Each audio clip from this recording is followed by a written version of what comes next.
Réaction chimique, heavy de bail. Croissant chimique, gredon chimique de la réaction. Lorsque l'on mélange une solution acide avec une solution basique, il se produit une réaction entre les ions hydrogène I ou hydroxyde HO- qui donne de l'eau. Lorsque l'on mélange une solution acide avec une solution basique, il se produit une réaction entre les ions hydrogène I ou hydroxyde HO- qui donne de l'eau. Lorsque l'on mélange une solution acide avec une solution basique, il se produit une réaction entre les ions hydrogène I ou hydroxyde HO- qui donne de l'eau. On écrit alors l'équation chimique suivante: H plus H au moins donne H2O. H plus H au moins donne H2O. Au moins donne H2O. Évolution du pH de la solution.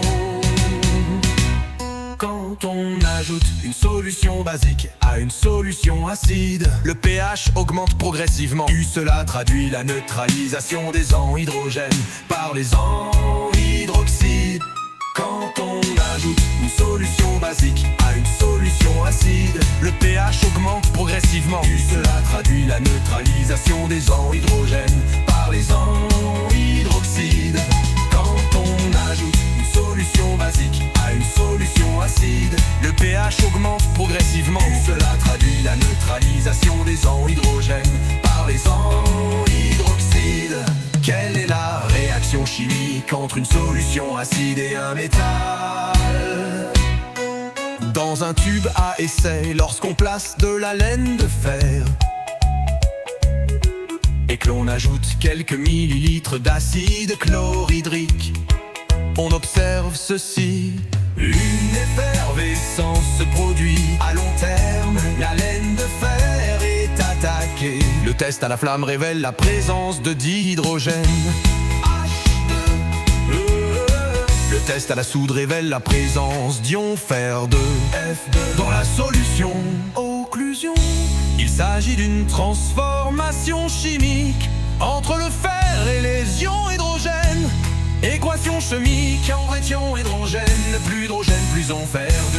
Ce qui est à gauche de la flèche, ce sont les réactifs, et ce qui est à droite de la flèche, ce sont les produits. Fer plus ion hydrogène donne dihydrogène, plus ion fer 2. Ce qui est à gauche de la flèche, ce sont les réactifs, et ce qui est à droite de la flèche, ce sont produits. Autres métaux, en réagissant avec un acide, d'autres métaux forment aussi des ions métalliques et du gaz d'hydrogène. C'est le cas par exemple du zinc et de l'aluminium.